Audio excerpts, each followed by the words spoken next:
Well, I'm grateful for your presence this morning.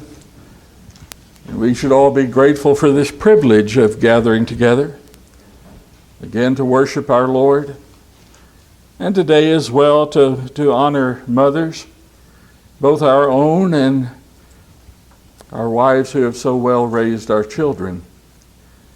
Indeed, we are blessed by these things.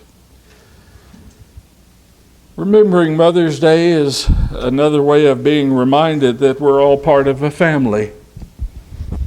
The song says we're part of a family that's been born again, part of a family who ideally loves knows no end, part of a family that's on its way home. Few thoughts are sweeter to ponder than a family united on its way home. However, a story is told of the little boy on Sunday morning, or after worship on Sunday morning, riding in the back seat of the family car on the way home. And all the way home, he's sobbing. And his dad has to ask him 3 times, "What's wrong? What's wrong? Just tell me what's wrong, son." And finally he blubbers out, "Well, Daddy, that preacher was talking about Christian homes, and he said he was going to do his best to see to it that every child in that church is raised in a Christian home. But Daddy, I want to stay with you guys." Ouch. Was it Art Linkletter who used to say kids can say the darndest thing and sometimes it'll pierce right through your heart when they do? You know, leave it to kids to notice. My youngest son seems to be the real pro at it. When he was growing up, he would certainly let me know when the way I was behaving is not quite as I ought to. That little boy sobbing all the way home realizes there's something at home that's a little amiss. Either they're not doing what Christians ought to do, or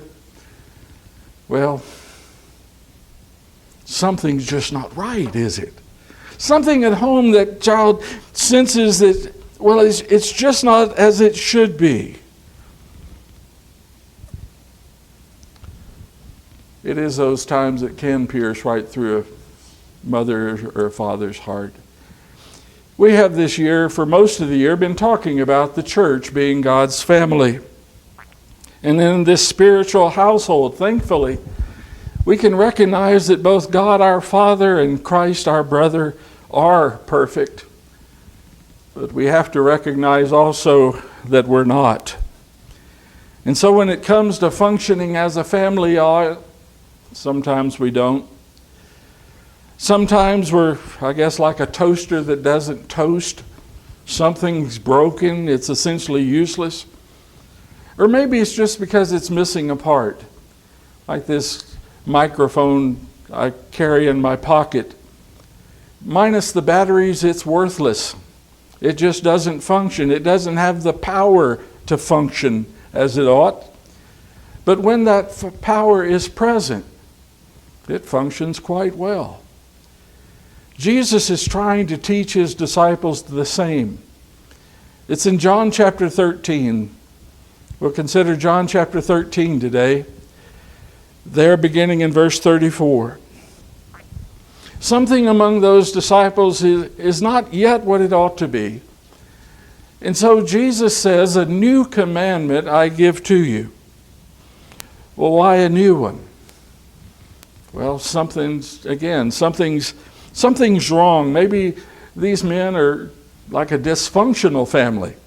You know, they've already displayed that, haven't they? A couple of them really want to be large and in charge, and some of them are prone to gun one way or another, and some of them we just don't hear much about. We don't know what they're up to, but something needs to change among these men.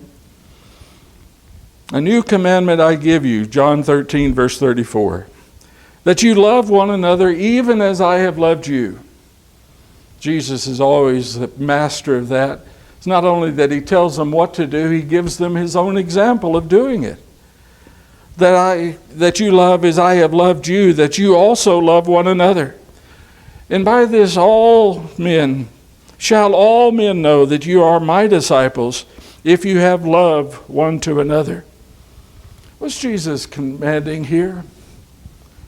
You know, all through his teaching, from the day he taught at the Sermon on the Mount, there's something that's really got to change in all those people. To be humble, to be gentle, to be kinder to one another.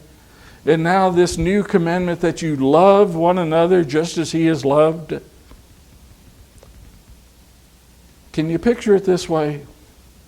He's commanding that there will be among these men a network of love connections. As God has loved the Son and he has loved these men, so they also among themselves should be so tightly connected, devoted to one another, this same kind of love. It begs the question, why? Why this kind of love? We find the answer in verse 35. This kind of love distinguishes these disciples as being uniquely Jesus' disciples. I mean, you can always find folks that follow after somebody. But what's their nature? I mean, are they really like the one they are following?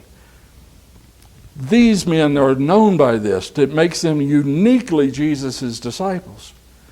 And yet I'm going to press this question today. Why? See, he not only commands that you shall love in this way, he also says, you shall be known for this, that all shall see in you this love displayed. Well, why? For that answer, let's back up to consider the context from chapter 13, beginning in verse 31. Where there he says, the Son of Man is glorified. What is this context? This is just after the Passover meal, after Jesus has enacted through those elements the Lord's Supper. This is after Judas has left the room. He has gone to betray Jesus. And in that very same setting, at that very same time, verse 31 says, or 31 says, now is the Son of Man glorified, and God is glorified in him, and God shall glorify him in himself, and immediately he shall glorify him.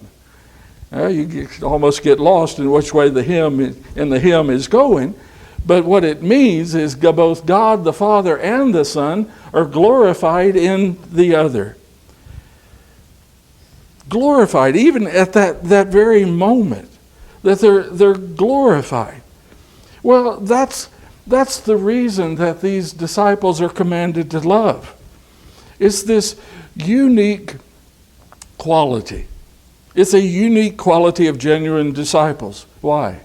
Verse 33. Because Jesus is soon going away. He's first going to the cross and then to the grave. And even after he is resurrected then, he's going to ascend to his Father in heaven. And from that time on, what's the disciples' role? For those who are seeking Jesus, they must see him in these men. For those who are seeking to know the love of God, it shall be seen in the love connections of these men. For those who need hope, where hope cannot be found in any other place, it must be seen in the connections of these disciples. So when we talk about love, let me be clear. This is not one of those warm and fuzzy, fluffy kind of messages like the world thinks of love. This is commanded love. This is commanded, pure and selfless, the determination to love, which is evident in our actions. This is commanded. And it is commanded that the world shall see Jesus in the bonds of love that not only exist among us, but that are proven by our actions. It must be that they shall all know that we are Christians by our love. Jesus is making it clear to these disciples. Really, men, this is your life. This is your new life, this new commandment. It's a new way of living. This is your life. It comes even from the Old Testament in Deuteronomy 30 and verse 20. When God had established his people, He said, by your loving the Lord, by your obeying his voice, this is your life. And by this, in John 13 and verse 31, now the Son of Man is glorified. How could that be? How is it that now? He's on the way to the cross. Now he's glorified.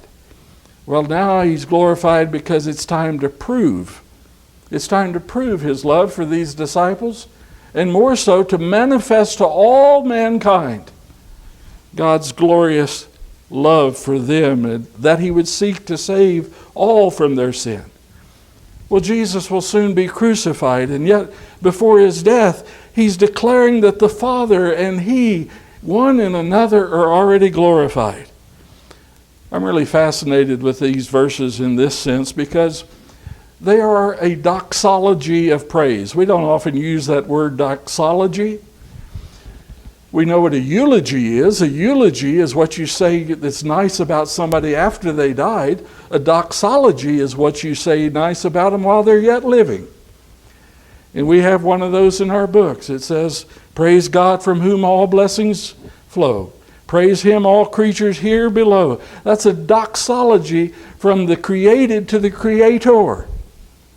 And yet this one is a doxology by the Son of God to the Father and to himself as well. It is a praise because the quality of God's love is being manifested to these disciples. And at that moment, both the Father and the Son are already glorified in the other. It wasn't from that moment. They were glorified together from before the beginning, were they not?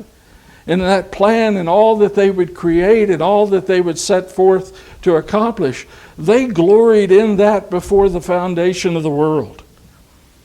But more so, it's still in the future. He says they shall be glorified. In the future, they will be glorified with all the disciples with them. Now it begs the question, which disciples will be glorified with Christ? Which ones? It is those in whom it is evident. This love, not only in word but in deed, this love is clearly seen as obeying this new covenant, this new command, which is not entirely new, is it? They've been with Jesus since the beginning of their ministry. They've seen Jesus teach about love. They've seen him demonstrate his love. It's not entirely new, except in this sense. And in this requirement of quality. Quality. Often when God requires something more, Jeff alluded to the Macedonians giving at the table, about their giving more. But would you say they first gave themselves to God? That's the quality of the gift. This same way here. It's less about quantity and always more about quality. Even in the believer's life, being born anew, he speaks of a new commandment. We read so often about the believer being born anew, being raised to walk in the newness of life. It's not that you began life over again, but that it is known for these qualities of godliness. Now, the disciples already knew that they are to love one another. But this is of a different kind. This is that determination to love. This isn't that thing, well, I know I ought to do it and I'll try to do it. No, this is the determination to love, just as Jesus does. How's that? How does he love? What's he proven? Selflessly, sacrificially, endlessly. Those are qualities of love which those disciples had yet not known. And the change would be so radical in them that this kind of love really defines who they are and determines what they are doing. You see, as much as we'd like to think so, we're not defined by our political views, at least not in God's sight. We're not defined by our political views, by our patriotism, our hobbies, our our race or how many degrees we have. Authentic Christians are known for this kind of love. One that in its function really enlivens and connects us to what we are believing. You know, it's one thing to believe it. It's quite another for it to be activated, to be energized. You know, like putting the batteries in the microphone. You know, you got to have that power in there. This is what makes it effective, that it functions to connect us to what we believe. And what we sincerely believe drives us to this obedience. And the community will know, won't they? What is it that Jesus said? That all shall know this about you. You see, the community around us will know. And Salmon, either right or wrong, they think they know who we are. But no matter what they think, what are we to do? We are to be showing ourselves. We are to be demonstrating to them that God's family is known by this kind of love. What kind again? Selfless, sacrificial, and endless. It's also true in our earthly families that we are to be known in this way. Let's look at 3 ways that we are to be known in our families. And this is where it might get a little touchy. I think about the little boy sobbing all the way home in the back seat of his car. Maybe this is what he recognizes isn't quite right. For if people outside of our homes hear how we speak to one another in our homes, could it be a little embarrassing sometime? Sometimes it could. How would we feel if that was known? It strangely seems that with those we ought to love most, it seems we hate most. With those we ought to be nourishing and nurturing and building up, it seems we despise. We should speak lovingly to one another, both at home and among the church. It's why James says in James chapter 1 and verse 19, he's writing there to beloved brethren. Beloved brethren. He's urging these kind of connections among the saints. He said, let every man be quick to hear and slow to speak, and in effect, not to speak when you're angry. As we read elsewhere, do not sin in your anger. Especially not, as Paul says in Ephesians chapter 6 and verse 4. Do not provoke your children to wrath. Children have hard enough time in this world these days.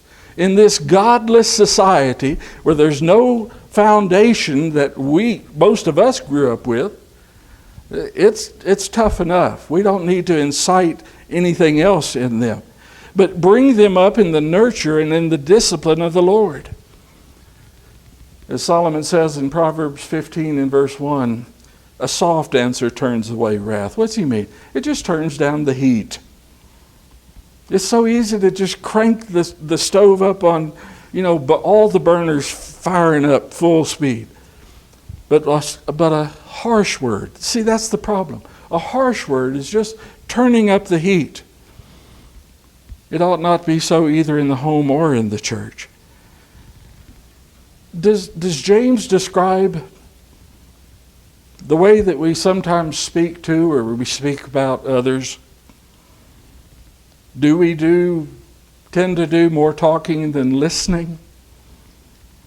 Do we delete that text message or that email before we hit send? Did you ever send one of those you wish you hadn't? Yeah, it happens quite often. Or do we pause to pray before we act? Even with our children, Paul's talking about how we communicate with them. It really applies to all ages. Are we speaking as peacemakers? Are we speaking even to those who are older than us as peacemakers? Are we speaking to benefit, to bless, even to build up others? That's what this command is about, isn't it? That if you're building these kind of love connections among you, that collectively you're being built up. The question is, what are we doing with our words? I can point no fingers at anybody else about that, because you know I failed in that. But we've got to, in a sense, really hit pause sometime. Wait. Consider before we speak, before we act. Loving families then are known for the way that we speak. Second, we should be known for the way that we forgive. I wonder if the little boy sobbing on the way home, it might have been for that reason.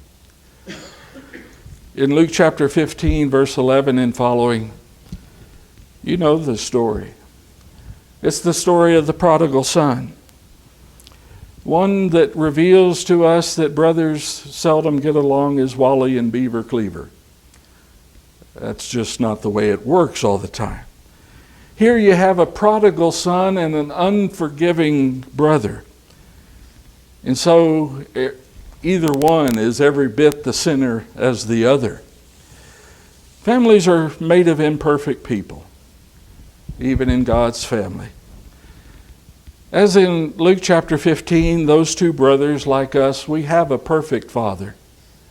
One who is looking for ways to speak kindly to those brothers, to train them up, looking for ways to forgive sinners. Now the father forgives, and yet the older brother is struggling to forgive. Seems to imply to me just because we're older, it doesn't get easier sometimes. Perhaps maybe it gets harder. Chances are that someone is in the church has hurt you or wronged you. Can you forgive them? I mean, really? What I'm afraid happens sometimes in the church is that over time it sort of settles down, and you get enough years go by and you sort of float along together, but you never have really forgiven them. Can you? Chances are you've hurt someone else. I've been blessed to experience that nothing is sweeter than genuine forgiveness. It is what God's family is to do. And Jesus is as much saying that is what we must do, so that the love of Christ shall be seen in us. So first, we know how to speak. Second, we ought to be reminded how to forgive. And third, we're to be known for our cooperation. You know, that's not apparent in those men to whom Jesus is speaking. Sometimes they're going in opposite directions. One of them seeks to be better than the rest. That's not what gets the job done. They should be known for their cooperation, which is apparent in that newborn church. You know, this new commandment for a newborn church in Acts 2, verse 40 and following. It's this new thing that they are experiencing. This newness of life, this newness of dependence upon one another, this newness of sharing sacrificially for one another. It's this new thing. On the other hand, it's fairly easy to notice when a family is not cooperative. And it really is impossible to hide the ugly side of an uncooperative family. It was obvious the very first time I was here many years ago. Just as in 1 Peter 2, verse 9 and following. You see, it's not about one person here and it's not about one person there. The church is about the many. And the many connected and the many functioning as they ought. In 1 Peter 2 and verse 9, the many are described as a nation of people, an entire race, a priesthood. You see, God's design for the church is for our increase, for our strengthening by these interconnections. It's these interconnections that make us strong. As in Ecclesiastes chapter 4 and verse 12, there it says, there is strength in two. What's better than two? He said a cord of 3 strands is not quickly torn apart. I believe that's why in John chapter 13, Jesus is giving these disciples this new command. This new command about a quality of love. Because without it, in the days that are ahead for these men, they could be quickly torn apart. Now, Judas has left the room. But Judas is nothing compared to what they're about to face, is he? The troubles that are about to come, the trials that will come against them, they will be able to endure. How so? If they are fulfilling this new commandment. If they've determined to love one another as Christ has loved them, determined to continue to love one another no matter what. If that's what they've determined, then God himself will strengthen them to endure. Certainly he will, because Christ is going away, and now that he has ascended to heaven, if men are to come to see and to know the love of Christ, it must be seen in us. It's commanded. It shall be.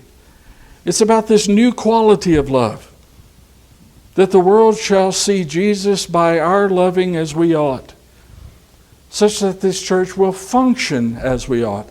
That's what we've been talking about. We're talking about being a reflection of Christ's love and making connections to the community and affirming the gospel and transforming lives and preparing souls for heaven. That's the church functioning as she ought.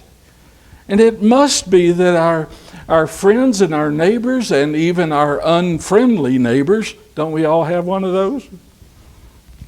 It still must see that they shall know that we are Christians by our love. For visitors here today, I hope you're warmly received. But for those who've been with us for a while, hopefully you know this, that you see this evident in our lives, that we love one another, we love you, and we hope that you come by your faith to know God's love to save you. The truth is, both God and we want you to be part of the family. For we who are this new command of love. The way it's said, it's certainly not optional, is it? It's not optional. It is required. For Christians who have been saved, obeying this commandment is still a salvation issue, isn't it? Or a salvation matter. You know, we have that tendency in the church to say, well, this we have to do, but that's not quite so much important. That's not really a salvation matter. This one is a salvation matter. That Jesus shall be seen in us, so others might see Jesus, this love of Christ, so that others might see Jesus in us. This is our new life. This is our new life. I think we can understand this really by elementary kind of logic. Since God is love, and since as Christians we belong to God, then logically what? Love is who we are, and it is what we are doing. I believe that's what Jesus is teaching here. It's certainly what Deuteronomy 30 and verse 20 says. By loving our Lord and by obeying His voice, He said, this is your life. This is who you are. This is what you're doing. And it requires of all the disciples that changes are made in our lives. Perhaps changes in our homes and how we should speak and how we should forgive and how we are to cooperate in God's household, in this church. Yes, while our father and our older brother are perfect, we're not. And so it required of those disciples, it requires of us still to carefully examine ourselves. It shall be true. I'm struck the way it's said so forcefully in the word order. It shall be true. Not like, well, be good if it was, or it ought to be. No, it shall be this way, that all people shall know that we are Christians by our love. And so it is this morning that whether it is for your salvation or for we who are saved but still seeking to attain our eternal salvation, perhaps there are some changes that need to be made. The way we speak, the way we forgive, the way we cooperate, the way that we love. Is it selfless? Is it sacrificial? Is it endless? What might need to be changed in our lives? That's what Jesus is urging. A new commandment for a new way of life. And as that might be necessary for you, won't you respond as together we stand and sing.